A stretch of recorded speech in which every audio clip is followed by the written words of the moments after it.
Morning everybody, and welcome to today's Facebook Live with Paul's Kitchen and Swan, and we are going to help you get Monday off to a swing because Monday is Valentine's Day. So I've got some great recipes for you to get that very special day going well. Whether you're male or female and you want to do this for your friends or family or partners, here's 3 classic recipes for you which will make it go perfect. Get your shopping done this weekend and impress on Monday. I'm going to show you how to cook an amazing steak. So here's a beautiful ribeye steak. The secrets behind that, about it resting and all the other things, a beautiful sauce. I'm going to make a classic peppercorn sauce. Show you how to do that with some lovely green beans. Throw yourself some chips. It's a perfect meal. We've got a beautiful pudding. We're going to do a Prosecco panna cotta, which is like a mousse. It's like a set cream with some Yorkshire rhubarb, which is bang in season now. If you don't like rhubarb, we could use strawberries or raspberries, but something red for that lovely sort of Valentine's colour. And then we're going to finish off with a cocktail. Now that is perfect. On camera today is my lovely wife Julie. Say hello, Julie. Hello. She will be experiencing this amazing Valentine's Day on Monday and probably today. That's how we roll in this house. And if you have any questions, fire them to Julie. If you also give us a shout out where you're from, give us a like on Facebook and Swan. And thank you very much. We'll get started, shall we? So, what's the key to a good steak? Have a look at this. This is important. You see how it's not bright red? It's got a lovely sort of darker tinge to it. Look at how much fat's in there. That's really important. The fat is what keeps the meat moist. Now, if you don't like fat, you can always cut that fat out after it's been cooked, but you need that fat. This stuff here, this is the marbling. You see chefs talk about this marbling. This is important. This is the intermeat fat that renders down and makes it delicious. These bits, you know, you can cut them off if you want, but these are the important bits. And it feels dry. Look at it. It looks dry. There's no blood. It's been aged.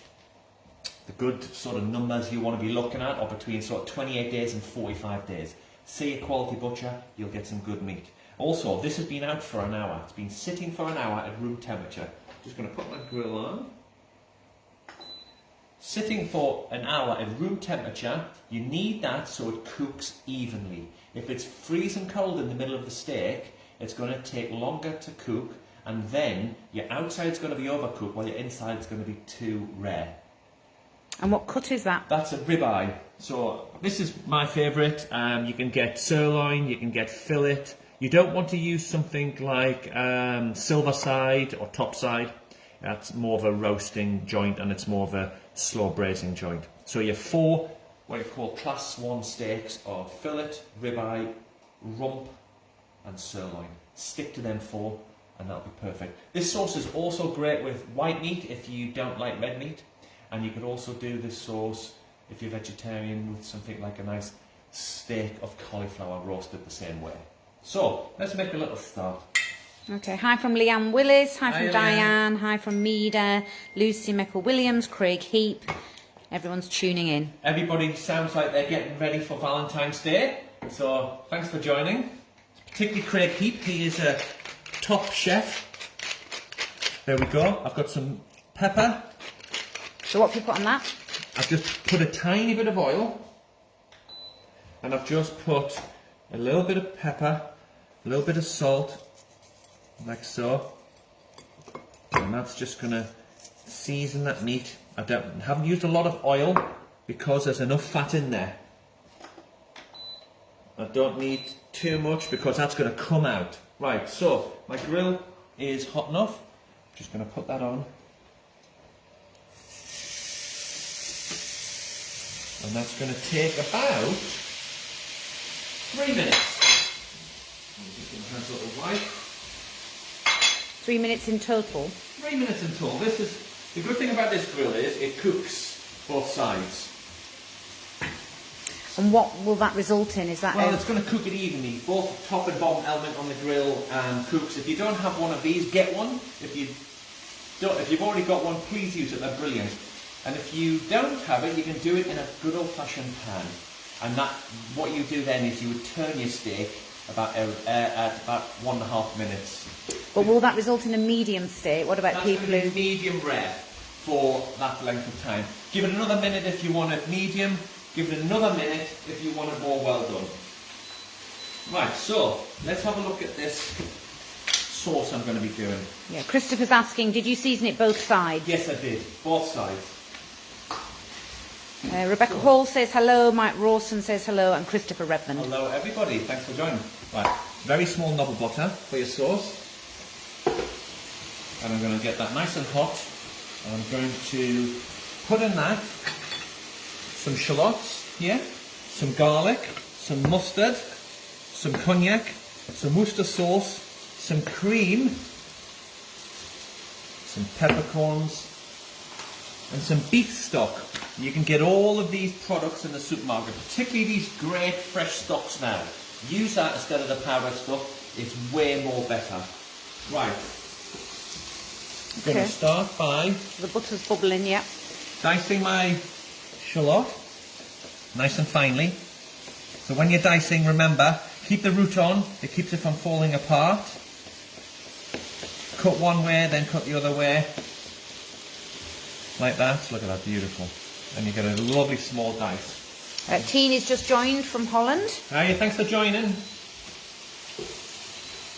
I'll show you again one more time. Shallot. Always peel it, but keep this root on. It's really important. Slice one way. And slice the other. And then the other way. Keep that root held together. There we go. Going to get that in the pan. Okay. And that's just sweating down gently in the pan. Going to have a look at my steak. And that's my steak nearly ready. Nearly ready. Got about 20 more seconds. So like I say, I like my steak sort of medium rare. So I'm going to give mine 3 minutes. The good thing about these grills, it tells you when it's ready. So that's just beeped and told me mine's ready. Ah, does it have a timer on it? Look. Ah, perfect. So a pretty good timer. So all I'm going to do now for this is I'm going to grab a plate and I'm going to rest this meat. This is the next key important thing. Rest that meat. Now look at that beautiful crust. That's divine. Smells good. Now I'm resting that meat. It's important to rest that for about 5 minutes. That's going to allow the meat to relax. That's going to allow for all that juices in the centre to just escape back through the meat, and the meat's going to be tender and it's not going to leach out all them juices. I don't like it when you see a plate when you've been to a restaurant and the steak is swimming in juices. It's not blood, but it is juices. Yeah, it's a little bit off-putting, isn't it? It can be off-putting. You're right, absolutely. Right, in goes with a bit of garlic there. Okay, so we've got the onions, the garlic in the butter. You see that just sweating down nicely there. Yeah. Leanne's asking about knives. I do think we always get a lot of questions about knives. What would you like to know, Leanne? She just wants to know which knives are you using. Well, all mine are sort of chef's knives. This is a beautiful little handmade Japanese knife. Keep them razor sharp, that's the key. And a bit like, I know Leanne, I went to school with Leanne. She's a hairdresser and she knows how important it is to keep her scissors sharp. And what I use for my knife, believe it or not, once it's got at the edges, I use a leather strop. A bit like how a barber would do it. So, every time I use my knife, I pass it a few times over my leather strop, like so. And that is perfect. Right, I'm going to just show you the sauce. Well, look at that there. That is amazing. I've got my garlic, I've got my onions in there. I'm going to now put in my peppercorns. See, just to prove we are live, someone knocking at the door. I can pass the camera back over and you wouldn't even know the difference. Hello, I'm back again. Right, so, look in there. I've got some peppercorns. Depends how much peppercorn you like. You can always add, but don't go too crazy at the beginning. I like mine with a little kick. Now, next in there is Worcestershire sauce. Give it a good tablespoon of that and we'll get that reducing down. And then I'm going to get my brandy. I'm going to put a flame on. I'm going to show you what I need to do. Obviously my induction doesn't have the flame. So that's reducing by half. You see that? It's almost dry. In with the cognac. If you don't like cognac, you can use a bit of Jack Daniels, you can use whiskey. You don't have to have it in, but it does give it a good finish. And then you flambe it. Do that again, didn't work. Get that nice and hot. There, see that? So what does that do? That's, you're burning off the alcohol. So there's your flame there. Can you see that? Yeah. You're burning off the alcohol. Why do you need to burn the alcohol off? Because you don't want the alcohol. There's no need. All you want is the flavour. It's important to have that flavour, look at, but not the alcohol. Imagine if you're driving, you don't want to be down in a couple of shots of brandy. So you just want to get rid of the harsh alcohol and you want to just be left with the beautiful flavour. And look at that. It's quite syrupy. Then I'm going to go in with my beef stock. Look at that, see, good quality beef stock, it's like a jelly, look at that. You can make your own, but there's no need this day and age. You get really great ones. Turn it right up, and we want to reduce that by half. And that's going to bubble down, like so. So you're just leaving that now? Just leave that. Then I'm going to hit it with some cream and a little bit of Dijon mustard here, and that is a perfect sauce. Just a half a teaspoon of Dijon mustard. I'll give it nice flavour, won't Just gives it a really rounded, gorgeous flavour. You can see that what's going to happen. That's going to slowly thicken. You don't need flour. Gone are the days when you do things like flour or corn flour. You want a beautiful, simple sauce. So what thickens it? Is it the mustard? Just the reduction of the stock and the cream and the mustard will thicken that right down. And you don't want it super thick. You just want it to be coat the back of a spoon. Now look at the steak here. See how resting it is? Yeah. That's lovely and medium rare for me, that. And it's not going to be cold. Don't think when you're resting for 5 minutes that steak's going to be freezing cold. The outside's going to cool, but we're going to put that back in the sauce just to warm the outside. The inside temperature on medium rare is actually 50 degrees. So that will still stay the perfect temperature. You must always rest your meat. If you don't, you'll get that horrible sensation when you put it over and all the juices fly everywhere. And you want the juice to stay in the steak so it's juicy. Right, see that sauce there? That's reducing nicely, as you can see. I'm going to hit it with my cream now. 50 mils of cream. So this is enough for 2 generous portions of sauce. It's got that lovely, what the French call 𝗂𝙁𝙦 colour, which is coffee with cream. I find it a beautiful description to tell you how you should have your sauce. It should look like 𝗂𝙁𝙦. French are very good with their food and how they describe their food. It's really thickening now, isn't it? It is, you can see that, can't you? It's good. Yeah, a lot of people asking about these grills, the stealth grills. So it's a stealth grill. Someone from Swan will be watching. Give them a bell. Have a look at them. I use mine all the time. It literally is the most used bit of kitchen equipment I've got now because it's used for everything. I mean, look at the quality of that steak. Yeah, and it's nice to have those lines on it, isn't it? It looks gives great, that doesn't it? It's really very nice. evocative. It gives a beautiful look and colour. Now look at that sauce. You see how it's nearly coating the back of the spoon? Yeah. You should be able to do that, and your finger line stays. See that? Yeah. So that is right then? That's nearly there. Now, I'm just going to give it a little taste. See if you need the season. You won't need pepper. Just needs a tiny bit of salt, not a lot. And that's brilliant. I can show you a little trick if you want this to be very, very extra special. It's what the French call monte au beurre. So they finish their sauces at the end with just another butter, like so. And all they do is they just shake that butter into the sauce. What that will do is it'll just give it a lovely little richness. It will shine the sauce and it'll give another thickening. So the French and a lot of chefs do this finish where they call monte au beurre. It's more luxurious as well, isn't it? It makes it amazing. Look at that. Lovely. See that, how that butter's gone? See, look at this, how shiny that sauce is now. So all I'm going to do now with that steak is I'm going to put that steak and let it warm up in the sauce. You see all these lovely juices? That's going in there as well. Oh, okay. So you keep an eye on that, Julie. Yeah. I'm going to get some... So Rachel's asking where can she get one of those knife sharpeners from?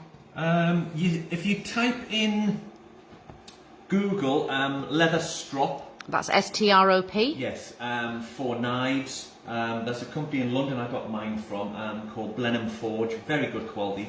And if you look at it, you have two sides. You have a sort of a suede side, which is good, but then you have a polishing side, and that gets it really sharp. But you must have a sharp knife first. If your knife's not sharp, Rachel, it won't sharpen the knife. All it's going to do is align the edge and keep it sharp.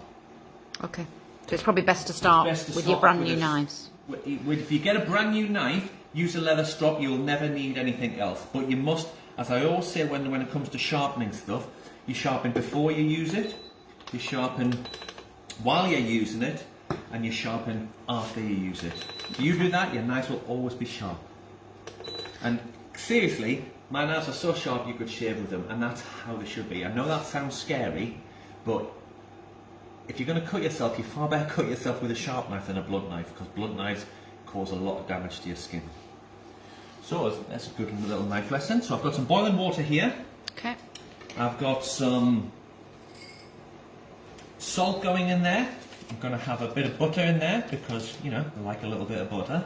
And that's going to form an emulsion. So what's in there? Hot water and butter? Butter and salt. And that's what they call an emulsion when that boils together. And that's going to cook my green beans. So I've got some lovely washed green beans here. And as soon as they come up to the boil, they're just going to take literally 2 minutes. So maybe even 1 minute. It just depends on how tender you want them. It's quite a classic combo, isn't it? It's a classic combo. Steak, green beans. I'd get like a portion of chips. I mean, what's better than steak, chips, peppercorn sauce and green beans? That to me is like perfect food. Perfect food. There, it's coming up to the boil now. Get my green beans in there. Get a little clean down. Bring my steak over to my board. Come and have a look at this, Julie. So my steak is just warming up in that sauce. All I'm doing now is turning it that way, and that is heating up the outside, but keeping that gorgeous steak nice and medium rare on the inside. Look at that. Get my plate ready. Yeah. And I've got my green beans are nearly there.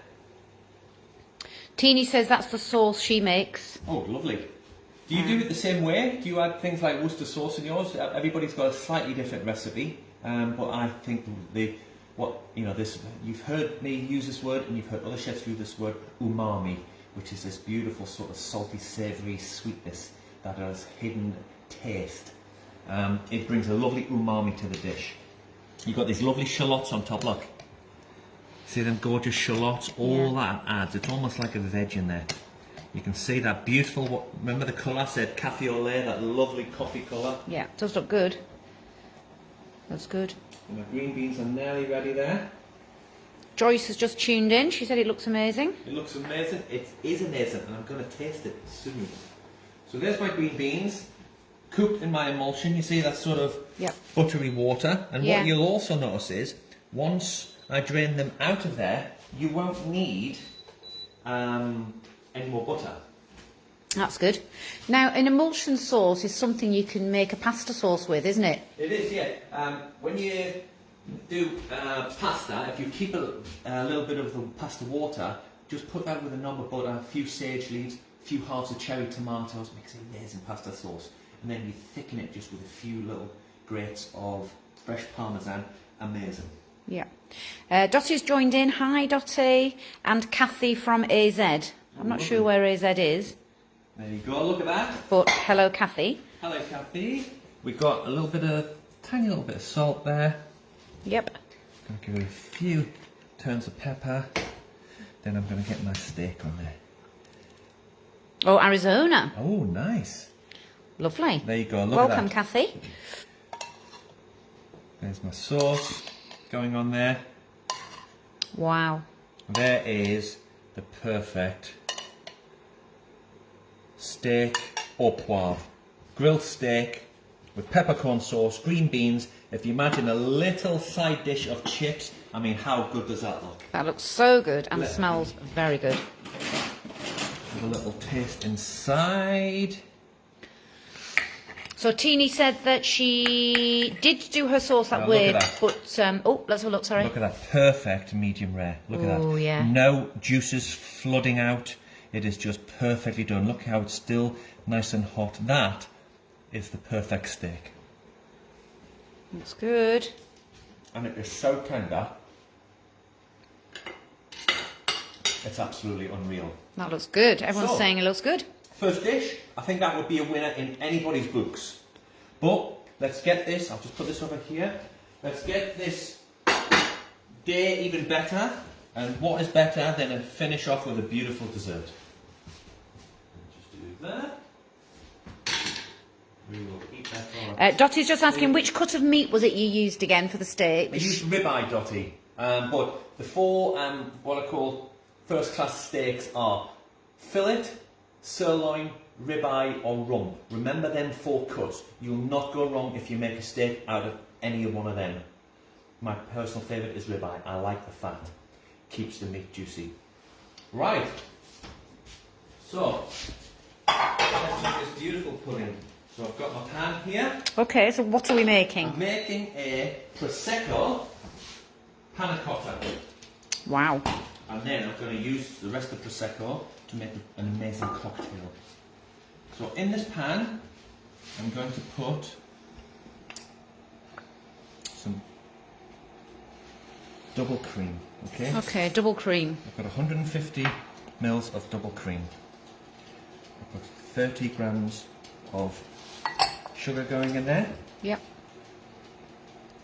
And if you look at this here, it's a leaf of gelatine, and I've got some water, and all I'm going to do is soak.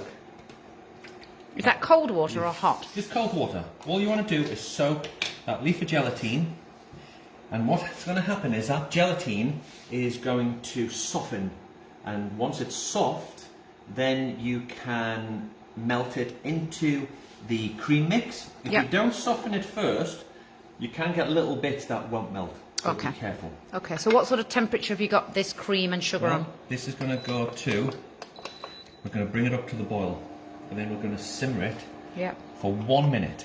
Okay. Okay. And I've got some gorgeous nice. bourbon vanilla. Now splash out, it's Valentine's Day. Treat your partner. Get the best vanilla. Look at them. So is that a pod? Beautiful. That's a vanilla pod. I'll show you how to prepare that. Come over here, Julie, and watch. All you do with a vanilla pod is you split it in half. Yep. Like so, yeah? Yep. And then with your knife, you just scrape down the centre, and then you'll see all these beautiful seeds coming. Look at that. Ah, okay. You want that into your vanilla. Put your pod in. Oh, the pod goes in as well. And, yeah, we'll fish the pod out when it's ready. Okay. And you want that lovely speckly vanilla look to it. Yeah, I always think that's a sign. It's really important. It's a sign of quality when you see them speckled. Yeah, I always think that. And I'm going to get my Prosecco. Okay. So try and get this open. And then we want to measure out 50 mils to finish the panna cotta. Right. That's going to give it a lovely flavour. Going to make it extra special. So Lee's asking, will this alcohol affect the gelatine? He thought he'd heard that somewhere once. No. Alcohol, when it's strong, affects things that will freeze, but it won't affect the gelatine. Okay. Right, look at that there. Right. So what we're on it boiling up. It's nearly come to the boil. Yeah? Yep. 1 minute now. To simmer. Just to simmer. Okay. And then you can see, look, see how that gelatine is nearly soft? Yeah. By that, when it comes to a minute, that will be perfect. Absolutely perfect. Now, when you open sparkling, What's See the people secret? all the time getting the cork and twisting the cork, and what you need to do is hold the cork and turn the bottle. The bottle has all the weight. You don't turn the cork. Ah. You just twist the bottle. And you're also in control of the cork then, aren't you? And then it's like easy. Yeah? Perfect. I hate seeing people get the corks and they're like trying to get the cork out. Makes no sense. Use the weight of the bottle to balance and it'll work. 50 mils 50 mils. of Prosecco. Yep.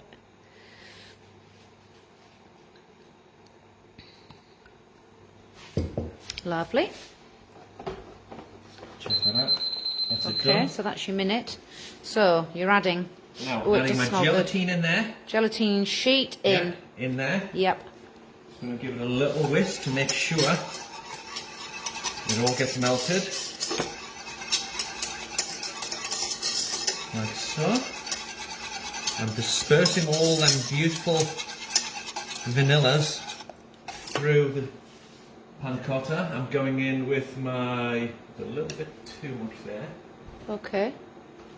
I'm going to go in with my Prosecco now. Right. And that is now the perfect amount for 2 portions. So, come and have a look at this, Julie. Yep.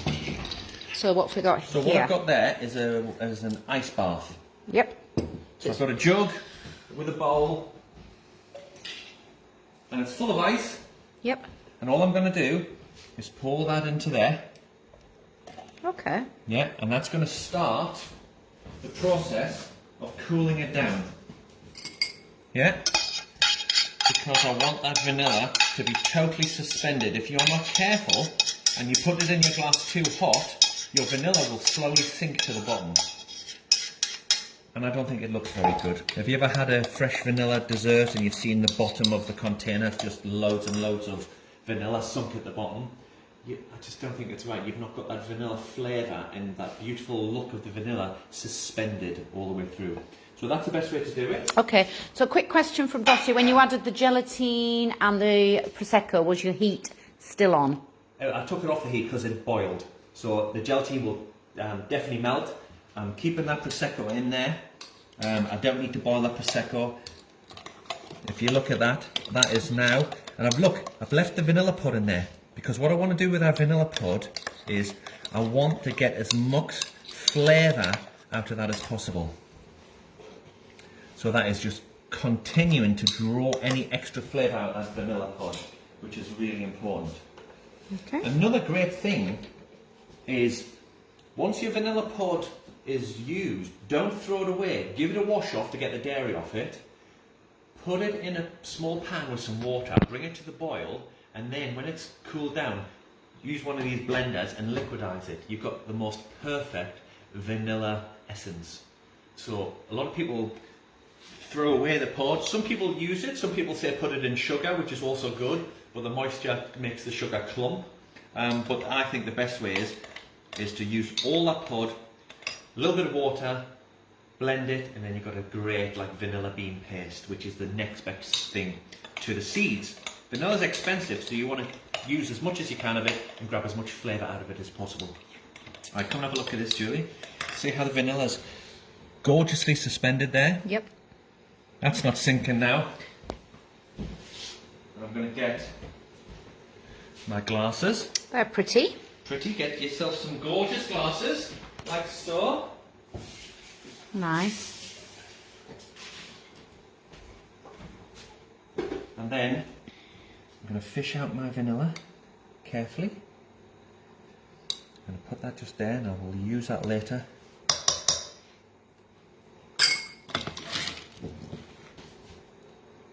And what I'm going to do is pour it in.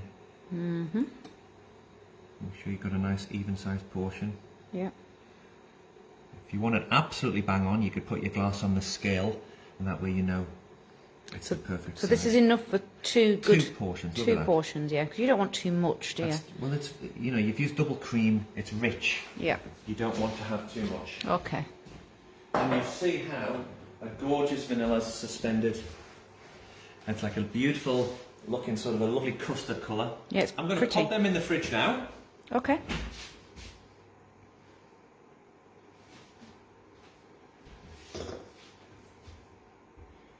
so. And they will take about an hour, 2 hours. And then you will be left with, there you go, you'll be left with here, a gorgeous, gorgeous set panna cotta. That's just set, it's got a nice wobble to it. And you want to let that now come a little bit more to room temperature so it has a really lovely wobble. And meanwhile, you can do your rhubarb. So, have a look at this pan, Julie.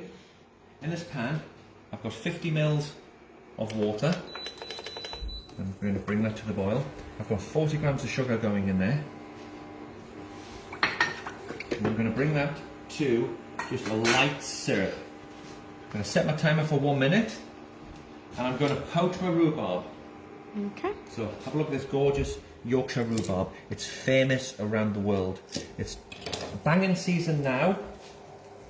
And it's absolutely wonderful to use with this dish. Such a pretty colour, isn't it? The colours are so beautiful. That Valentine's pinky red. Now if you don't like rhubarb, raspberries or strawberries, it's not the season, but you know, you could use them. You could use passion fruit to work with this, but I love that colour, look at that. Beautiful. I would definitely use strawberries when it's summer, I'd definitely use raspberries when it's summer, I've used blackberries. So you could do this pudding all year round, whichever the season. It's quite a simple pudding to make as well, isn't it? It's so easy, it's so easy. Look, here's my rhubarb. Yep. What I'm going to do now is put that to my syrup. Come have a look. Yep, so that's boiling. Yeah, that goes in. Yep. Just going to simmer it now, 1 minute. Okay. And all that's going to do is just gently start the cooking process. If you cook it any more than 1 minute, it will mush. You don't want it mushy. Look at that. And when you see how the colour changes and you get this beautiful syrup, and the rhubarb syrup is awesome to use in that classic rhubarb gin and ginger. So you can just get a plain flavoured gin, add a bit of rhubarb syrup, top it with some ginger. It's delicious. Ooh, lovely. Delicious. So you can get all sorts. You could, after your cocktail, you could have a gin for Valentine's and use some of your syrup. So if you look, the rhubarb's gone a little bit lighter in colour. Yep. And the syrup is just starting to thicken a little bit, and the syrup is starting to take out some of that colour from the rhubarb. Yep. Switch that off. Done. So 1 minute done. Yeah, and all I'm going to do is get it out of the hot pan. Really important. Don't let it sit in the pan. The pan's too hot. Okay. It's in a bowl, like so. You keep an eye on that, and I'll show you how that turns out. Give myself a little tidy up. It looks amazing when it comes out the fridge. The colours are incredible. So, I pop that in the fridge now. Okay. And here's some I did earlier. And look at that gorgeous colour. Oh, lovely. So that's just cooled down for a few hours? Cooled down for a couple of hours. The rhubarb is still tender. I can see that the syrup's taking on the colour. Look at that colour. Look at that beautiful pink colour. So all I'm going to do is give it a nice bit of rhubarb. This is going to add lovely sharpness to that sweet dish. Oh, lovely. Look at that, beautiful. There's 2 portions here. Perfect amount, you know. Yeah. Lots of fruit. It's a nice dessert. Just a beautiful colour. Look at that. Then I'm going to just, with my juice, just going to put a little bit of my rhubarb juice. You just want the thinnest layer on the bottom. Look at that, absolutely gorgeous. Like so. Then I'm going to give a tiniest little bit of Prosecco. Look at that, just a little moisture of Prosecco, just to give that a gorgeous little boozy hit. You see the lovely foam there? Yeah. I have to say it looks so pretty. I think it's nice to serve it in these, I really do. It is. Then, to finish it off, I've showed you how to do this before. get some cold white chocolate. Now, rhubarb, white chocolate, vanilla, they are absolutely marriage made in heaven.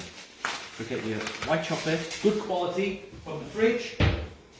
You've got your sharp knife, and all you're going to do, put your thumb on the back of the chocolate bar, and you just scrape on the back. And I'll show you what happens. You're producing these gorgeous little flecks of chocolate, which is like beautiful snowflakes. You're not using much chocolate, but it just makes it go gorgeous. Look at that. Yeah. Now that chocolate's got vanilla in it as well, hasn't it? Which is nice. Then we're just going to put a little bit of chocolate snow on top. And there is, I think, one of the prettiest desserts you can get. Oh, it's so good. There is a gorgeous panna cotta with vanilla and Prosecco, some poached in season Yorkshire rhubarb, and some gorgeous white chocolate. So if you dive in there, you see, look, see how it's like a set cream? Oh yeah. It's absolutely delicious. The rhubarb's got a little bit of texture. It's not overly sweet because the rhubarb's quite a sharp vegetable really. And that is absolutely perfect. I can taste the Prosecco, I can taste everything in there. Absolutely delicious. So, we're 2 down. We've got our final recipe, which is an absolute killer. And this will absolutely make things go off with a bang. We've got Prosecco. I've got frozen passion fruit juice. Now you can buy passion fruit juice from supermarkets. I freeze it instead of using ice. Got some vanilla, which is the plain sort of syrup you see a lot in cocktails. It's just sugar and water and a little bit of vanilla, and I've got some vodka. So could you have used your vanilla stuff from, you know, your homemade paste? You could definitely use that. You could use that. Absolutely. It's a great idea. Right, just check everything's going to work. My lovely blender. Perfect. Right, so in there I've got 1 part syrup going in there. And this is for 2 people. I've got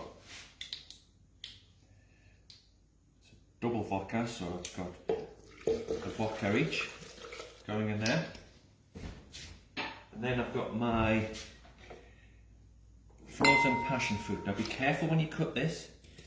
You don't want it to be dangerous. If you have an old-fashioned ice cream tray, you could pour it in the ice cube tray. You could pour it in the ice cubes. In goes with my passion fruit, like so. Then Prosecco. There's no real science behind measurements. Give it a freestyle. All we're going to do is make it look a bit slushy. If it's too thick, add more Prosecco. If it's too thin, add some more ice. So.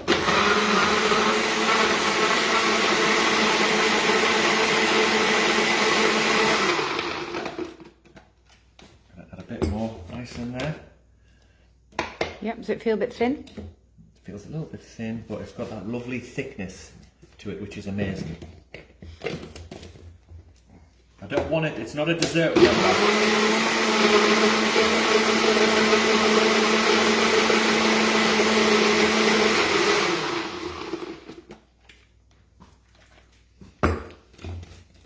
That's perfect for me, look at that. Yeah, if you want it thick like a dessert, you keep going with ice until you've got it really thick, but I think that's perfect. Get myself 2 gorgeous glasses.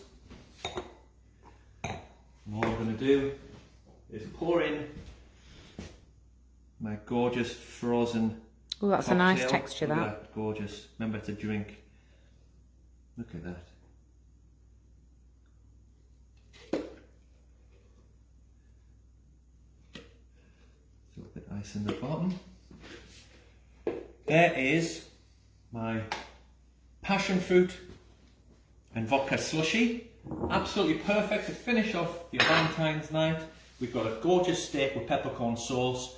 We've got a gorgeous vanilla and Prosecco panna cotta. and we've got our Prosecco, passion fruit and vodka slushy. Thank you very much, everybody. I think that was a pretty good one. I've armed you now with everything you need to make a great Valentine's Day. Go and be special to everybody, treat your partners right, cook them this and enjoy Monday. Thank you very much from Paul's Kitchen, and we'll see you next time. Bye bye.